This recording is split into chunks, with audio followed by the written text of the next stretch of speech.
সমাগত লোকসভা নিৰ্বাচন আৰু সকলো ৰাজনৈতিক দলে নিজৰ নিজৰ অভিপ্ৰায়বোৰ আৰু ৰাইজৰ মাজত দাঙি ধৰিছে। তেখেতসকলে ৰাইজৰ মাজত সোমাই পৰিছে। তেনে সময়তে কিন্তু নতুন প্ৰজন্মই কি ধৰণে এইবাৰ কেনেধৰণে চৰকাৰ অহাটো বিচাৰিছে বা তেখেতসকলে কি মত লৈ আছে, তেখেতসকলে কেনেধৰণে প্ৰাৰ্থীক ভোটাধিকাৰ সাব্যস্ত কৰিব, তাক লৈ তেখেতসকলৰ মাজত কিছু কথা আমি জানিব বিচাৰিছোঁ। আজি আমি উপস্থিত আছোঁ তেজপুৰ চিকিৎসা মহাবিদ্যালয়ৰ শিক্ষাৰ্থীসকলৰ লগত আৰু তেখেতসকলৰ মনৰ কথা জানিবৰ কাৰণে আমি তেজপুৰ মেডিকেল কলেজলৈ আমি যাম আৰু পিছত তেখেতসকলে মত প্ৰকাশ কৰিব। আমি পোনপটীয়াকৈ তেখেতসকলৰ ওচৰলৈ যাব বিচাৰিছোঁ।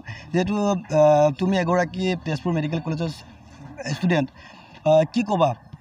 মানে প্ৰথম কথা, মই ৰাজনীতিৰ বিষয়ে ইমান জ্ঞাত নহয়, তথাপি সৰুৰ পৰা যিবোৰ নিউজত দেখি আহিছোঁ মানে তাৰ বিষয়ে অলপ ক'ব বিচাৰিছোঁ। মানে আচলতে চাবলৈ গ'লে মানে মানুহে ৰাজনীতিৰ দল চাই পিনি ভোট প্ৰদান কৰিব নালাগে, প্ৰাৰ্থিত্ব চাই প্ৰদান কৰিব লাগে। তেওঁ দক্ষ হয়নে নহয় সেইটোৰ ওপৰত তাৰ ওপৰত চাই তাৰমানে ভোটটো দিব লাগে। আমাৰ ধেমাজিৰ ক্ষেত্ৰতে চাওক, ধেমাজি আজিলৈকে কিমান বানপানী জৰা জীৰ্ণ বুলি চবেই হাঁহে কিবা কৰে, কিন্তু তাৰ ওপৰত আজিলৈকে একো এটা মানে স্থায়ী সমাধান সমাধান মানে নহ'লগৈ, মানে আজিলৈকে নোলালেগৈ। যিজন সাংসদ তেওঁ আজিলৈকে দেখা দেখি নাই ধেমাজিত। মানে তেওঁ ক'ত থাকে কি কয় কোনো নাজানে। এই জিকাই দিলে তেওঁ গ'ল। এইটো একচুৱেলি ধেমাজি সাংসদ প্ৰধান বৰুৱা, গতিকে তেখেতক কোনোদিন সমষ্টিত দেখা লগ পোৱা নাই, তেনেকৈ দেখা নাই। মানে যিমানে দেখিছোঁ মানে সেনেকৈ একো দেখা দেখি নাই। মানে ভোট যেতিয়া পাব হয় ন, এতিয়া লোকসভা নিৰ্বাচন আহিলে তেওঁ দেখা দিব লগত তাৰপিছত জিকাৰ পাছত নাই।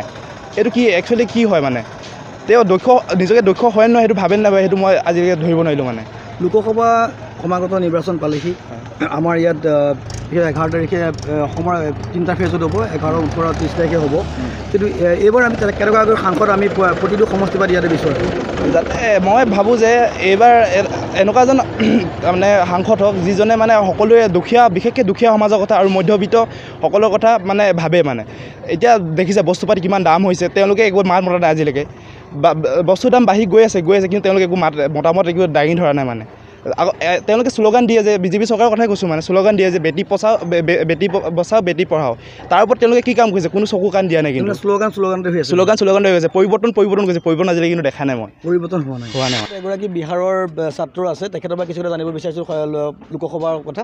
आप बोलिए, तो बिहार में तो भी मतलब लोकसभा इलेक्शन के लिए बहुत देर हो रहा है, अब क्या बोलेंगे? आपका व्यू क्या है? मेरा भी यही है कि लोगों को इलेक्शन उन्हीं को देना चाहिए जैसे जो उनके कॉन्स्टिट्यूएंसी में जो एमपी के लिए खड़ा हो रहा है, उनमें देखें कि उनमें सही काम कौन करने वाला है। अगर उनमें से पहले भी कोई नेता बना है तो उनके इतिहास को देखें कि उन्होंने सही में काम करा है या नहीं करा है, उसको जानते हुए उस पार्टी को वोट दे। ऐसा नहीं कि अगर लोगों को जाति और धर्म के नाम पे कोई भी इलेक्शन नहीं देना चाहिए। जो सही खरा होता है, जो सच में काम किया हुआ है या उनको लगता है कि हाँ ये करेगा, उनमें से चुन के देना चाहिए। जैसे कि हम देख सकते हैं कि ऐसे अभी मोदी सरकार का जैसे चल रहा है, लोग बिना सोचे समझे उनके आसपास उनके कॉन्स्टिट्यूएंसी में जो भी खड़ा होता है किसी को भी वोट, सिर्फ मोदी सरकार के नाम पे भाजपा में अगर किसी को भी खड़ा कर दे तो सिर्फ उन्हीं को वोट दे रहे हैं। लेकिन ऐसा नहीं, ये नहीं सोचना चाहिए। ठीक है, मोदी सरकार काम कर रही है, मैं ये नहीं बोलूँगा कि अच्छा कर रही है बुरा, लेकिन हाँ कुछ अच्छा भी है कुछ बुरा भी है, हर तरह से काम हो रहा है। तो लोगों को ये देखना चाहिए कि कौन सा आदमी सही काम करने वाला है। ये नहीं कि वो भाजपा का है तो उसी को वोट दे दे, या कांग्रेस का है तो उसी को वोट दे दे, या ये नहीं कि दूसरे किसी अदर पार्टी का है तो सिर्फ ऐसा थिंकिंग नहीं बना ले कि हाँ वो मेरे धर्म का है तो उसी को वोट दे दे। उनको अभी ये साल जो लोकसभा इलेक्शन होने वाला है ना, उसमें कौन सा पार्टी ज़्यादा मतलब एमपी लेने वाला है? ऐसे तो देखिए, नीतीश कुमार का जो पार्टी है बिहार में तो बहुमत वही लेकर जाएगी बिहार में ना? हाँ वही लेकर जाने वाली है। लेकिन भाजपा का, मोदी जी का काफ़ी असर पड़ता है भाजपा पे, लेकिन लोग जो वहाँ के लोकल नेता लोग हैं उनका कांग्रेस और मतलब जो छोटा दल है वो लोग एकजुट हो रहा है। अभी नीतीश के लिए कोई प्रॉब्लम नहीं होगा? नीतीश के लिए एक प्रॉब्लम देखिए हो सकता है, कहने के लिए तो हो सकता है, क्योंकि वहाँ पे का बेटा जो पहले साल में वो तो वो मुख्यमंत्री भी था उसमें, तो वो उसका क्या होगा अभी इस साल का, वो कैसा होगा? वो ये तो कह नहीं सकते, वो लोगों के ऊपर डिपेंड करता है, क्योंकि बहुत सारे लोग वहाँ पे अभी ऐसे हैं जो इतना ज़्यादा समझते नहीं हैं। वो समझते तो हैं लेकिन वो जाति के नाम पे ज़्यादा नेता से खींचे चले जाते हैं, झूठे वादे किए जाते हैं उनसे, तो वो उनको ही सच मान के उनके लिए वोट दे देते हैं। लेकिन मेरे ख्याल से इस बार बिहार का बदलेगा। ऐसे काफ़ी बदला भी है, पिछले 5 सालों में तो 5-10 सालों में काफ़ी बदलाव किया है नीतीश कुमार ने। मोदी जी ने पहले जब स्वदर्शन में वो आया था लोकसभा में, वो बोला था हर साल वो 2 करोड़ नौकरी देगा। नौकरी के नाम पे तो हुआ नहीं अभी तक। नहीं, नौकरी के नाम पे तो अभी कुछ नहीं। नौकरी के नाम पे मोदी सरकार ने जितना बोला था उतनी नौकरी तो नहीं दी गई है। ब्लैक मनी आया क्या? ब्लैक मनी के बारे में कह सकते हैं कि नहीं आया। जितना उन्होंने कहा था कि ये होगा उतना तो नहीं आया। स्मार्ट सिटी बनना क्या बिहार में? कोई स्मार्ट सिटी के नाम पे बस सिटी को बोल दिया गया कि हाँ इसको स्मार्ट सिटी बनाएंगे, उनके लिए काम लेकिन वैसा ही हो रहा है जो पिछली सरकार करके गई थी। कुछ अलग से ज़्यादा कुछ काम तो नहीं हो रहा है। जितना उन्होंने बोला था कि वैसा स्मार्ट सिटी के नाम पे बहुत सारा बदलाव करेंगे, उतना बदलाव नहीं हुआ है। अभी 2019 में जो सरकार आने वाला, किसका सरकार आएगा आपके हिसाब से? बोला तो नीतीश कुमार का ज़्यादा चांस है। नहीं, बिहार का नहीं बोल रहा हूँ मैं, हाँ। ऑल ओवर इंडिया का बोल रहा हूँ। ऑल ओवर इंडिया में आप देखें तो कांग्रेस भी इस बार मजबूत है। जहाँ तक राहुल गांधी को देखा जाए तो राहुल गांधी ने भी, प्रियंका भी आ गया अभी। हाँ प्रियंका तो है ही। वो अभी तो यूपी का हालत बीजेपी के लिए मतलब पोजीशन हो गया। अभी क्या बोलना चाहिए? जैसे आप देख सकते हैं कि 2-3 स्टेट में भाजपा हार भी गई है, कांग्रेस जीती है वहाँ पर। भले ही कांग्रेस अकेली जीती हुई या संगठन करके जीती हुई, लेकिन जीती है। तो ऐसा कह सकते हैं कि मोदी सरकार को कड़ा टक्कर मिलने वाला है, लेकिन ये अभी नहीं बता सकते कि कौन जीतेगा। हाँ, ये भी हो सकता है कि भाजपा जीत गए लेकिन उनको बहुमत नहीं मिले, या हो सकता है कि उनको किसी दूसरे पार्टी के साथ संगठन करके अपना बहुमत शामिल करना पड़े। मैं कामरूप जिलार बक समष्टिर हंतुली अंचल आहिছোঁ। इते तेजपुर मेडिकेल कलेजत फार्स्ट इयर MBBS पढ़ी आছোঁ। आमार गुवाहाटीर हांगत विजय चक्रवर्ती আছে BJPৰ। তেখেতে কেনেদৰে কাম কৰিলে? তেখেতে মানে আমাৰ গুৱাহাটীত কেনেকৈ কাম কৰিছে আপোনালোকে জানেই, কিন্তু আমাৰ এইটো গাঁও অঞ্চল, আমাৰ হন্তলী এৰিয়াত সি তেখেতে মানে ভোটৰ ইলেকশ্যনৰ সময়ত লৈছিল, তাৰপিছত চাগে যোৱাই নাই। কেতিয়াও শুনা নাপালোঁ যে তেখেতে কৈছিল। আৰু আমাৰ হন্তলী এৰিয়াটো সেইফালে মানে বহুত ঘৰৰ খহনীয়াত আক্ৰান্ত লোকবিলাক, কিন্তু সেইটোৰ ক্ষেত্ৰত চৰকাৰৰ ফালৰ পৰা বা সাংসদগৰাকীৰ ফালৰ পৰা কোনো সহায় পোৱা নাই। এইবাৰ যিহেতু সংসদীয় নিৰ্বাচন সমাগত 11 তাৰিখৰ পৰা আৰম্ভ হ'ব আমাৰ অসমত, গতিকে এইবাৰ কেনেকুৱাকৈ সাংসদ প্ৰতিটো সমষ্টিৰ পৰা যোৱাটো বিচৰা? মই প্ৰতিটো সমষ্টিৰ পৰা যোগ্য সাংসদ যাব বিচাৰোঁ, যি মানে দুখীয়া বা ৰাইজৰ কাৰণে কাম কৰে আৰু আমাৰ সমাজক আগবঢ়াই লৈ যায়। বৰ্তমান যিখন শাসকীয় দল BJP চৰকাৰখনক লৈ সুখী নে? আমাৰ BJP চৰকাৰখন কিছুমান কাম ভাল কৰিছে, কিন্তু দেখা যাইছে হিংসা বহুত বৃদ্ধি পাইছে। যিটো ধৰ্মীয় ৰাজনীতি মেৰুকৰণ সৃষ্টি কৰি পেলাই নিজৰ মাজত সংঘৰ্ষ সৃষ্টি কৰিছে, এই ক্ষেত্ৰত কি ক'বা? আমাৰ ইণ্ডিয়াখন ছেকুলাৰ কাণ্ট্ৰি হয়, ইয়াত ধৰ্ম লৈ মানে কোনো কাজিয়া এইবিলাক যিটো গভৰ্ণমেণ্টে বা ৰুলিং পাৰ্টিৰ পৰা সৃষ্টি কৰে সেইটো কৰিব নালাগে। আচলতে আমি দেখা পাইছোঁ যে আমাৰ নাগৰিকত্ব সংশোধনী যিটো বিধেয়ক আছিল, সেইটো BJP চৰকাৰে ধৰ্মক প্ৰায়ৰিটি দিছে, আমাৰ মানুহখিনিক প্ৰায়ৰিটি দিয়া নাই। এনেকৈ ধৰ্মক লৈ ৰাজনীতি হ'ব নালাগে নেকি? নাই, ধৰ্মক লৈ ৰাজনীতি হ'ব নালাগে। মই এইটো आपका क्या व्यू है? इन माई ओपिनियन मेरा अंदाज में जो हम लोग का पहला जो टूल है हम लोग कर सकते हैं, मतलब हम लोग कर रहे हैं? हम करीमगंज से, मैं करीमगंज से हूँ और मैं MBBS फर्स्ट ईयर पढ़ रहा हूँ तेजपुर मेडिकल कॉलेज में। मेरा जो ओपिनियन है, मेरा पहला जो ओपिनियन है वो तो हम लोग को अगर कोई लीडर चूज़ करना है तो पहले हमको एजुकेशन चाहिए उसका। पहले हमको एजुकेशन देखना है। हम लोग लोकेलिटी में वो पार्टी नहीं देखना है, सिर्फ एजुकेशन और उसका मतलब सोसाइटी कितना उसका लिंक है, उसका सोशल एक्टिविटीज़ में उसका कितना एक्टिव है वो देखना है।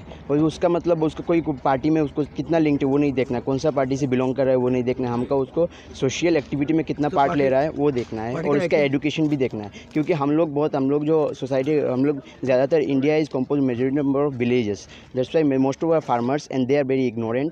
That's why we should preach that we should appoint our leader on the basis of education and on social activities also. ठीक है, मैं आपको एक बात पूछना चाहता हूँ। जो पहले का जो आप लोगों का सांसद है वो काबियालंग में डिफू का, वो कांग्रेस का था, वो कैसा काम किया?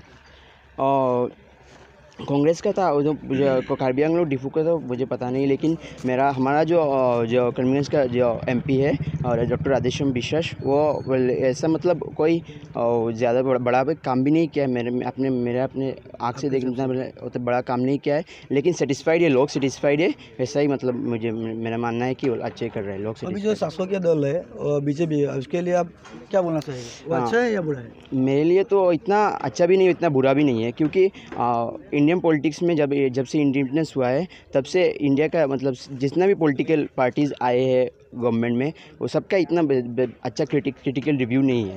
इसीलिए मैं बोल रहा हूँ कि जी भी इतना अच्छा भी नहीं कर इतना बुरा भी नहीं कर रहा है, लेकिन कुछ है जो पॉइंट्स है जो बीजेपी के अगेंस्ट बहुत बड़ा पॉइंट्स है जो बीजेपी अगेंस्ट जा रहा है, जैसे मॉब लिंचिंग बहुत ज़्यादा हो गया और उसका मतलब जो रिलीजियस जो क्राइम बहुत ज़्यादा हो रहा है उसके बारे में बोल रहा हूँ। और एक बड़ा हो रहा है जो कैनवसिंग जो कर रहा है, जैसे बड़ा इशूज़ है जैसे बेटी बचाओ बड़ी स्वच्छ भारत, उसको मतलब पब्लिसिटी के लिए ज़्यादा हो रहा है, वो एक्ट में नहीं हो रहा है, पब्लिसिटी के लिए ज़्यादा हो रहा है, यही पब्लिसिटी है, ज़्यादा पब्लिसिटी हो रहा है उसका। प्रथम कथा हल आमी एमपिर प्राৰ্থিত্বটো চাব লাগিব। আমি ফাৰ্ষ্টতে মানে ইলেকশ্যন বুলিলে প্ৰাইম মিনিষ্টাৰলৈকে যাব নালাগে, ফাৰ্ষ্টতে এমপি চাব লাগিব। আমাৰ এমপিৰ যোনে প্ৰাৰ্থিত্ব হেৰি কৰিছে তেখেতৰ বিষয়ে আমি ভালকৈ জানিব লাগিব।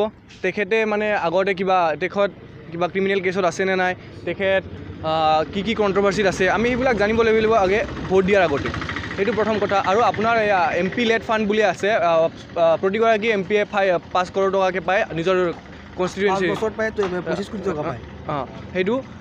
সেইটো কি ইউটিলাইজ কৰিছে, কি ডেভেলপমেণ্ট কৰিছে, সেইটো চাব লাগিব। এইবিলাক কথা আমি চাব পাৰোঁ কেনেকৈ, আমি আজিকালি গুগলত চাৰ্চ কৰিলে পাব পাৰোঁ। আকৌ নিজৰ জেগাত নিজে গৈ মেলি পিনে হস্পিটেল কেনে হৈ আছে, কি হৈ আছে, এইবিলাক কথা চাব লাগিব। আকৌ ছেকেণ্ডটো কথা হ'ল ফাৰ্ষ্ট প্ৰায়ৰিটি আপোনাৰ এইটো এমপিটো, ছেকেণ্ড কথা হ'ল আপুনি প্ৰাইম মিনিষ্টাৰজন চাব লাগিব। প্ৰাইম মিনিষ্টাৰ কেণ্ডিডেট আমাৰ কেণ্ডিডেটজন কি মানে আইডিঅ'লজি কি, কমিউনেল আইডিঅ'লজি মানে নেশ্যনেলিষ্ট আইডিঅ'লজি নে আপোনাৰ ছেকুলাৰ, এইবিলাক চাব লাগিব। এইবিলাকে বহুত এফেক্ট কৰে মানে। এতিয়া আমি দেখা গৈছে যে এতিয়া যোনটো মোদী চৰকাৰ হয় তাৰ কাৰণে আমাৰ মানে দেশত এতিয়া এইবিলাক মব লিঞ্চিং মানে আপোনাৰ ধৰ্মৰ নামত হেৰি এইবিলাক ৰাজনীতি এইবিলাক বাঢ়ি গৈছে, হিংসা বাঢ়ি গৈছে। আপুনি চবতে হিংসা দেখিব, মোবাইল ছ'চিয়েল মিডিয়া খুলিলে ফেচবুক খুলিলে হিংসা, মানুহ মানে হিংসা কৰা হৈছে আগতে, এইবিলাক বাঢ়ি গৈছে। এইবিলাক ভাবি চিন্তি বিবেচনা কৰি আমি ভোট দিয়াটো উচিত। কিন্তু প্ৰথম কথা হ'ল এমপি কি কাম কৰিছে সেইটো প্ৰথম কথা। আৰু এটা কথা ক'বলৈ বিচাৰিছোঁ, যিমান ভাল এমপি হ'ব, যিমান শিক্ষিত এমপি হ'ব, এডুকেটেড এমপি হ'ব এটা মানে পাৰ্লিয়ামেণ্টত কেবিনেটত, সিমান ভাল হ'ব দেশ। আমি এডুকেশ্যনটো চাব লাগিব আৰু এমপিয়ে কি কৰিছে সেইকেইটা কথা চলে, সেয়ে ক'ব বিচাৰিছোঁ। এটা কথা মই জানিব বিচাৰিছোঁ যে বিগত সময়ছোৱাত ডিব্ৰুগড় সমষ্টিৰ ৰামেশ্বৰ তেলী ডাঙৰীয়া 14গৰাকী সাংসদৰ ভিতৰত তেখেতে শিক্ষাগত অৰ্হতাটো খুব কম, তেখেতে মেট্ৰিক পাছ কৰা সাংসদ, গতিকে তেনেগৰাকী সাংসদক কিন্তু সাধাৰণ ভোটাধিকাৰী সাব্যস্ত সাংসদ হিচাপে পঠাইছিলে। পুনৰ তেখেতক বিজেপি চৰকাৰখনে তেখেতক প্ৰাৰ্থিত্ব দিছে, এই ক্ষেত্ৰত কি ক'বা? এইটো ক্ষেত্ৰত তেখেতে কি কাম কৰিছে সেইটো আগে চাই ল'ব লাগিব ন। এইটো এতিয়া বিজেপি আমি এইটো বিবেচনা কৰিব লাগিব, তাতে কি কাম কৰিছে কি কৰা নাই আমি চাই মেলি পিনে ভোটটো দিব লাগিব।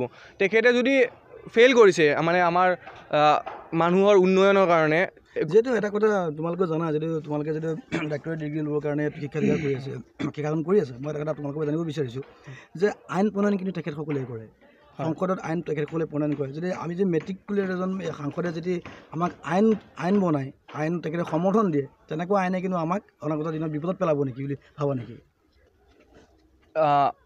এইটো ঠিক কথা কৈছে আপুনি। শিক্ষাটো মেইন, আইন তেখেতলোকে হেৰি কৰে প্ৰণয়ন কৰে, কিন্তু বাকী আমাৰ এডমিনিষ্ট্ৰেটিভ অফিচাৰ্ছ থাকে, কিবা থাকে, সেই বুলি নহয়। কিন্তু তেখেতৰ আইডিঅ'লজি, তেখেতে কি ভাৱধাৰণা, সেইটোৱে কিন্তু দেশৰ ভৱিষ্যত এফেক্ট কৰিব। এনেকুৱা হয় নেকি অসমৰ ৰাজনীতিত বা অসমৰ ৰাজনীতি ভাৰতবৰ্ষৰ ৰাজনীতি আমি দেখা পাওঁ যে কি হয় যে কেতিয়াবা এনেকুৱা ৰাজনীতি কৰে, কোনো সম্প্ৰদায়ৰ লোকক টিকট দি সেই সম্প্ৰদায়ৰ পৰা জয়ী কৰি আহি পেলাই তেখেতসকলৰ চিটটো পাবৰ কাৰণে তেনেকুৱা পাৰ্টিক নিক্ষেপ কৰা হয়, তেনেকুৱা সেইটো এটা ৰাজনীতি হৈ থাকে নেকি প্ৰত্যেক বছৰে? সেইটো দলে ৰাজনীতি কৰে নেকি বাৰু? সেইটো ৰাজনীতি হয়, আমি দেখিয়ে আছোঁ আমাৰ ভাৰতবৰ্ষত এতিয়া বৰ্তমানটো ধৰ্মৰ ওপৰতে ৰাজনীতি হৈ আছে ন। এইবিলাক মানে এটা টাইমত আপোনাৰ ফাচিজিমৰ ফালে গুচি যায়। ফাচিজিম হাৰ্ট এটেক নহয়, এবাৰতে আহি নাযায়, কিন্তু আপোনাৰ এইবিলাক লাহে লাহে গৈ থাকে। বৰ্তমান শাসকীয় চৰকাৰখন তথা কেন্দ্ৰীয় বিজেপি চৰকাৰখনক লৈ সন্তুষ্ট নে? সন্তুষ্ট মানে আপুনি চাওক, এতিয়া মই কৈছোঁৱে ইমান হিংসা বাঢ়িছে। মেইন কথা আপুনি শান্তিয়ে যদি নাথাকে কি উন্নতি?